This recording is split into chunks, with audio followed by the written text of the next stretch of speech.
Start with Jason and then Matt. Coach, do you believe do you go into a game saying you need to run a balanced offense, or do you believe in balance, or is it just a matter of what the game calls for? Well, I think that everybody wants to be balanced, because if you're balanced, you're unpredictable. But when defenses are geared to stop the run, you've got to be really, really good to run it when they're geared to stop it. So if you can get some kind of balance somewhere in there, whatever those numbers are, that normally gives you the best opportunity to be successful in offense. Matt and then Justin. From individual players' standpoints, what have your tight ends shown you during fall camp that shows that they can be balanced and have the mindset of blockers that can also get out and make catches? That's interesting, because I got an opportunity to talk to him today, and I think I've had tight ends that have played for me before at this school, and both of them, or all three of them, ended up being in the pros. And I told him, I said, if you learn how to block here, you'll always have a job.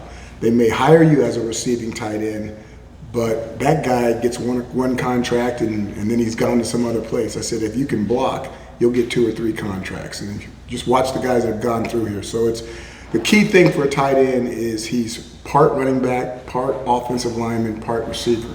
But if you do the 2 parts first, if you're a blocker and you're a running back, if you're a lineman and you're a running back and you can block, that means that the defense has to put heavier personnel in there. And then when you put heavier personnel in there, that means you get to run routes versus linebackers and safeties instead of going against nickels and DBs.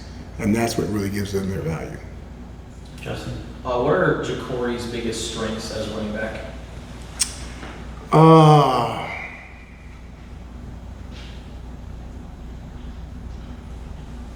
He's big. I think when you talk about the strengths, I don't know if I like to pull it out. I don't want to separate it like that. I'm not a scout. I do have eyes. I do know what he does well and what he doesn't do well. But I'm not going to put that in the newspaper, put it in the press.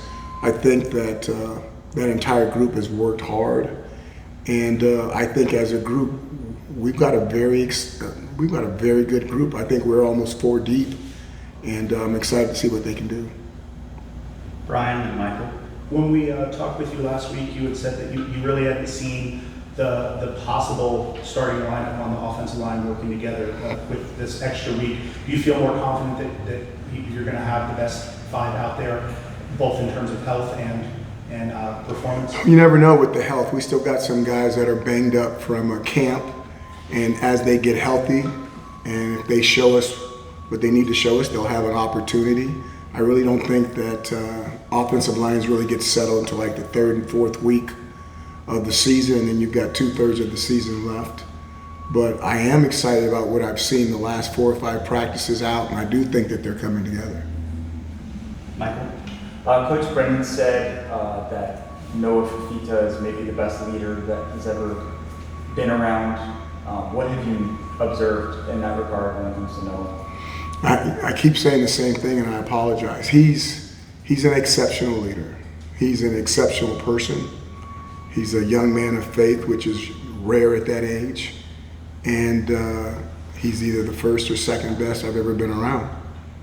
And, and the other guy is still playing in the National Football League. So all I can say is what I end up saying all the time is he's not average. The more and more you're around him, you're just like the guy is special. And he needs to be treated as such. Who was the other guy? You mentioned him the other day. Jimmy Garoppolo. Oh, Jimmy Garoppolo. Yeah. Matt.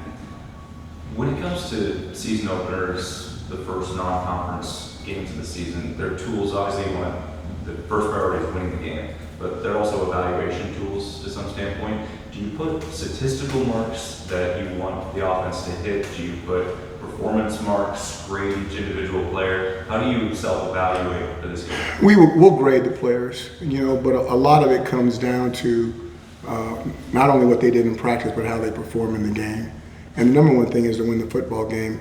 No football team grows more. Football teams grow the most between their first and second game.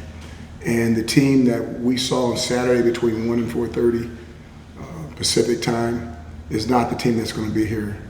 We're going to find a team that's much improved, much better, and we need to be able to make sure that we're playing up to our standards and no one else's. Justin. I know it was only 1 game, but what do you think is the identity of New Mexico's defense and what they're going to bring? Coach Bronco Mendenhall was the head coach at Virginia when I was the head coach at Syracuse. He's a fantastic coach. His offensive coordinator was a person that I made offensive coordinator at Syracuse my last year there. He's a fantastic coach. I know that they will have that team ready to go, and I know that they're doing everything that they can possibly be to put their best foot forward. Those guys are good coaches. Those players are good, tough players, and we're looking excited to our contest coming in here on Saturday.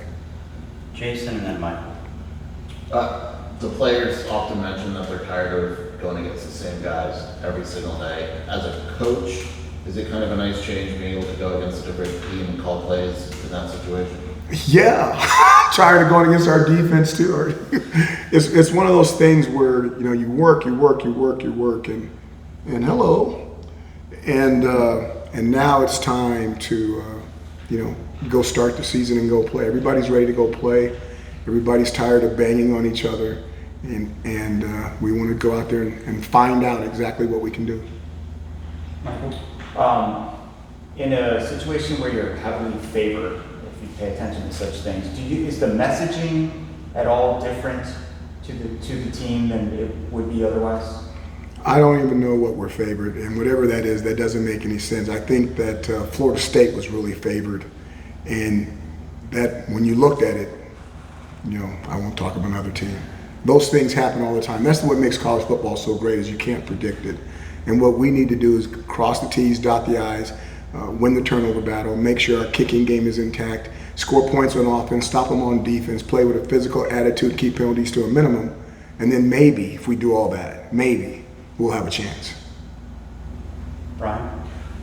This is first time in maybe 13 years that you're heading into a season opener where you don't have to worry about all the ducks in the row, just a set one. How is this preseason, all that been for you, not having to worry about everything? I thought I would sleep better, but I'm not.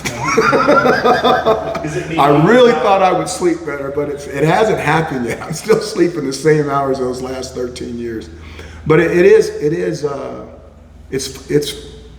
interesting to get back to just worrying about 54 guys instead of 108 or 120. And it really allows you to focus and really give more to the 54. And I'm looking forward to the opportunity of giving these young men more on the offensive side of the ball. Not that I don't talk to the defensive players and the special teams players, but it's going to be fun to go down the road and go into war with them. Last question to Michael. As evidenced by the fact that the guys just came off the field, Coach Brennan is an advocate of morning practices versus late afternoon or evening. What did you do when you were a head coach, and what are the pros and cons of either? Well, you're trying to get me to go against my head coach. I can't do that. But we started off, when I first started as a head coach, we were an evening practice team. And when we ended up, we were a morning team. And to me, mornings, you get the best out of the young men before they go into the classroom. And they're all going to go into the classroom and do their best. It's an early start and it's a long day for the coaches, but we'll get over it. And we can get tired. We just don't want them to get tired. And by going early in the morning, you can get the men early to bed so they can get their rest, which is important to be ready to go the next day. And the last thing that I'll say on that is when they have to check in to a football complex at 6:30, between 6:30 and 7 a.m. in the morning for a 9 o'clock practice or a 10 o'clock practice, it kind of puts them in the same pattern that they're going to need to be in when they leave college and they start work and they're providing for their families. So, get up early, go to work, do your job, come home, enjoy your lifestyle. And that's one of the things that I thought was really positive in moving to morning practices.